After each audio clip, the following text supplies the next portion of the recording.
Holy shit, a new movie to talk about.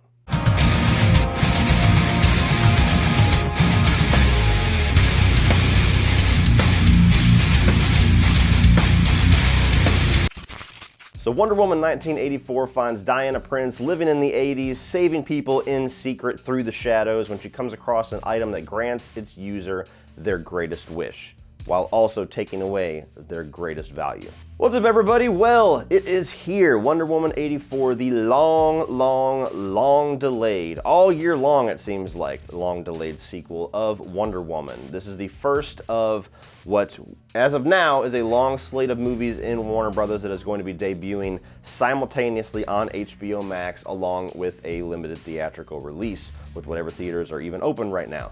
So, along with everybody else, I've been curious, not only is this a good movie, it's a good sequel, but is this going to be a movie that is going to work on the small screen as much as it would in the big screen? Is this going to be something that will become a trend past all the craziness that's going on this year and probably for a decent amount of next year? Is this going to be the new normal? And is Wonder Woman 84 the first step in that direction? So starting off with the positives, the main one I want to get into is all of the characters and all of the cast and their performances. First of all, you got Gal Gadot, of course, as Wonder Woman. I had just as much doubts as everybody else about her ability to embody this character, her ability to lead a movie, her ability to be an A-list actress, and she proved everybody wrong, and God bless her for it, because she is incredible in this role. She's just as good here as she was in the first movie.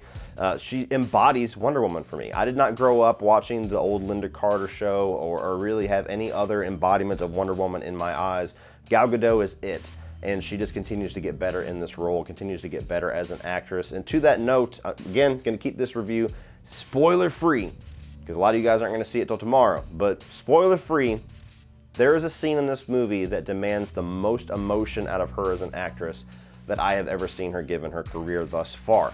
And I feel like that one scene is going to get her a lot more work and a lot more varied roles for the rest of her career. So that scene in particular was one of the high points of the movie, and it's probably the high point of her acting thus far in her career. Then of course you have Chris Pine back as Steve Trevor. That's not a spoiler, that's been advertised all to hell in the trailers. It's been something they've been talking about since this movie first had its couple of stills released on the internet. We've known about this for a couple of years now. Chris Pine is great in this role. Chris Pine is great with Gal Gadot. Their chemistry is awesome. It was one of the better parts of the first movie. It's one of the better parts in this movie. I'm not going to get into how he is brought back, but you know, it does play an interesting part into the story and the overall story of Wonder Woman at this stage in her life. And I feel like if you're going to bring him back, at least give us as much fireworks as we had in the first film, and I think that they both pulled that off really well. Chris Pine's a very good, charismatic, funny guy, and he brings a lot of that energy to this role, and I enjoyed seeing him back. You know what? I'm ready to go. I think we can do better. Parachute pants? Yeah, Does everybody parachute now? Then you have the two main villains, one of which played by Kristen Wiig in the role of Cheetah, and then you have Pedro Pascal as Max Lord. Now, Cheetah and Kristen Wiig was one that I was a little worried about. I don't know much about the characters comic book wise, but even in the trailer I was like, okay, so she's literally a cheetah. That's interesting. And Kristen Wiig as an actress, I've seen her do a lot of comedic stuff, and she's very good at it, had a very successful career in that, but I wasn't sure if she could play a villainous role. I wasn't sure if she could play something more serious. I haven't seen anything that she's done that's a little bit more dramatic, and she pulls it off really well here. There was an aspect to her character that I kind of got a little worried about. When they first started introducing to her, I was getting like some Uma Thurman, Poison Ivy vibes, and I was like, oh Lord, this is what we're doing, but they do a good job at giving her character some sympathetic motivations. They give her a path that makes you understand why she would go this way, why she would start off being friends with Diana and then eventually become an antagonist. And some of the best villains in not only comic book movies, but villains period in film are the ones that you can understand, that you can put yourself in their shoes and go, okay, I see how you got there. And her character is like that. She did good. Pedro Pascal is awesome. This is a guy that is slowly becoming like a household name, especially with The Mandalorian. He's been popping up in a lot of things over the past couple years, and I have yet to see him do something even mediocre. He's great in this. There's an aspect of his character that I'm gonna talk about a little bit later that didn't quite work for me, but for what he was demanded of from an acting standpoint, from him embodying this character and bringing what they wanted this character to be, I feel like he was great. He was scenery chewing, he was bombastic, he was charismatic, he was very good in the role of Max Lord. The score of this movie was also badass. This is another one by Hans Zimmer, who's obviously one of the most, if not the most famous movie composer right now. And I think that the Wonder Woman score that he brings has enough different flavors to it that I actually really enjoyed it. There was a Wonder Woman theme that we have known and loved since the first film, and even Batman v Superman, where it kind of made its debut, that does come back into this movie, but it's kind of tweaked a little bit, and it's given a little bit of a different arrangement. And I feel like it fits the tone of this movie. It fits the tone of where they're pushing the character and kind of be this more, sign of hope, this hopefulness. It kind of comes through in the music as well. So I really enjoyed his score, not only in the action sequences, but just throughout the movie. There's a little bit of that 80s vibe in there, but also just that Amazonian epic mythicness to that score. So I really enjoyed it. One of the cooler scores that I've heard this year. Not that there's a whole lot of competition on that front. And then finally, I'm not going to get into specifics at all, but I'm really looking forward to seeing how people are going to react to this once the movie actually goes wide. There is a mid-credit scene in here that was one of the most smile-inducing mid-credit scenes that I've ever seen. I thought it was a really cool, creative thing that they did. It's not like some huge, I don't want to oversell it, it's not this gigantic, badass scene. It's like, holy shit, this changes everything! But it is a scene where if you're a fan of the character of Wonder Woman, and you're a fan of the legacy of the character, that you're really going to smile. I was smiling ear to ear the whole time. If it's just a little wink and nod moment for the sake of this movie, damn good job. That was really cool note to end the movie on. If that's some kind of a sign for where things are going to go in the future, hell yes. Now moving on to the mixed aspects, of which I have the most of in this movie. This is a movie that I enjoyed, but there is a big tonal shift that they go for, a big change of pace, and a big shift of dynamic with the character and what a Wonder Woman movie is that didn't quite work for me. Now, I already talked about it, so I'll start off talking about Max Lord.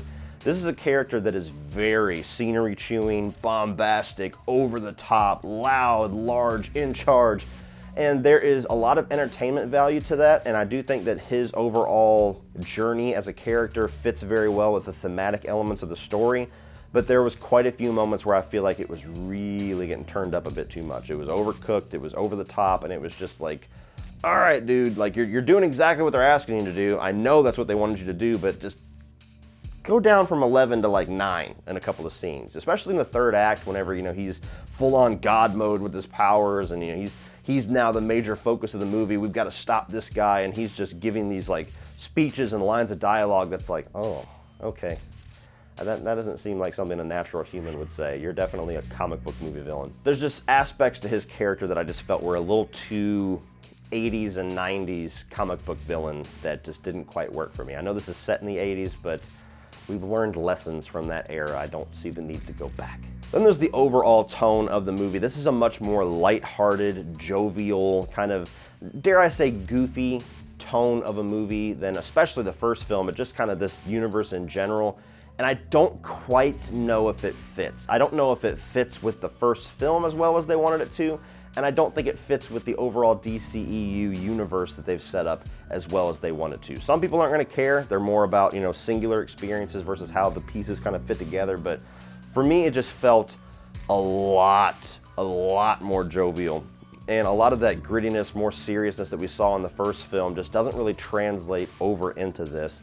And it took me out of the movie a little bit. There's some scenes like, with how much she's using the lasso and how her movements are kind of realized through the computer generated effects. And there's even some, we'll call them flying scenes here and there that were just like, I don't know if I like this. This is a little too goofy for me. And then there's the overall story and the way that they told the story of this film that is my final mixed aspect. Now, as I've said in the intro, this is definitely a movie that is more about a MacGuffin object, about, we have to get this thing because it grants wishes, and then you have the whole monkey's paw aspect of things about an object that grants you what you think is your greatest desire while taking away something that you cherish that you kind of took for granted. And that is an interesting storyline. There's a reason why it's been done so many times, but it's been done so many times. It's a story that as soon as it started to get into that, I was like, oh, is that really what we're doing? I've seen that a lot, especially I'm a horror guy. A horror and sci-fi nerd has seen a lot of different versions of that story. And the fact they brought it into this, I'm like, okay, I mean, we'll see where things go. Maybe they're just going to use that as a jumping point and go somewhere. No, that's basically the overall theme of the movie is just, the truth outweighing lies, what should be valued versus what is taken for granted, and the necessary sacrifices that you have to make for the greater good, stuff like that. And they do utilize that story well for the theme, but I just feel like there's other stories you could have told in this era of Wonder Woman. It almost seems like there's something that they wanted to happen for the character of Wonder Woman, so they had to create this object and this scenario as a explanation for how this could happen. And then that just became the overall story of the movie, because now we're stuck, now we have to use this. And it's almost to the point where I feel like we don't even really need that thing to happen. You could have just told a story about her in hiding. Something happened in the 80s that had to make her come out of the shadows for a little bit, and you could have told a damn good story without needing that. And I know I'm being vague, but it's a story that is enjoyable, but it's just been done to death, and I don't feel like Wonder Woman 84 did enough with it to justify using such a cliche storyline. And now moving on to the negatives, and I just have two, and one of which, this is a soft negative. This could almost rub shoulders with the mixed aspect, but it is something that I wanted to kind of hammer home here because of the reason why I feel like it's in the negatives, and that is the action sequences in this movie. On one side of things, I feel like the action sequences they're decent, they're competent, they're here, they're well used for a movie like this, but there's nothing in this movie that comes anywhere close to the best action sequences that we've already seen from this character, and that's a little bit of a disappointment. Like the No Man's Land sequence in the first film is still far and above the greatest scene in this now franchise, and there's no scene in this movie, there's no set piece, there's no scenario in Wonder Woman 1984 that comes even close to dethroning that scene. And it just, for a sequel, you want things to try to be bigger in some aspect, and they definitely go more ambitious and a little bit more large scale with the story and the impact of what's going on with the villains. But individual scenes and sequences like action scenes are usually some of the more important, more memorable scenes in a comic book movie, and I don't feel like they were the most memorable scenes in this film. There's one that the movie opens up with in Themyscira, like a flashback sequence that I felt like was the coolest action scene. The rest of them we've all seen in the trailers, the one on the road, the one with Cheetah, there's some more hand-to-hand fights, and they're decent enough. There's just nothing about them where I was like, whoa, that was badass. And I feel like a large part of that is because I watched it at home. And this is something that we're going to be talking about and probably debating for the next year or so, and I hope that's where it stops. I hope this doesn't become the only form of entertainment that we have available to us, is this, instant streaming at home, because I love the theatrical experience, and there's just nothing that can recreate that. I gave it a shot. I was excited to watch it at home. I get to see it early too. It's going to be great, and I watch it, and there's just something about that big screen with the huge thundering speakers and the ambiance of other people that are just as excited as you to finally watch this movie and this group experience. There's just nothing that comes close to that. And a movie like this that is designed for the big screen like that is the biggest proof that no matter how badass your home system is, no matter how big or how much the clarity is in your TV, no matter how awesome your sound bar is, no matter how great the snacks are that you bring from the kitchen, there's nothing that can recreate that. And I feel like that home experience definitely deadened the impact that some of those action sequences would have had. And this is just the first sign of going straight to streaming is not going to save movies.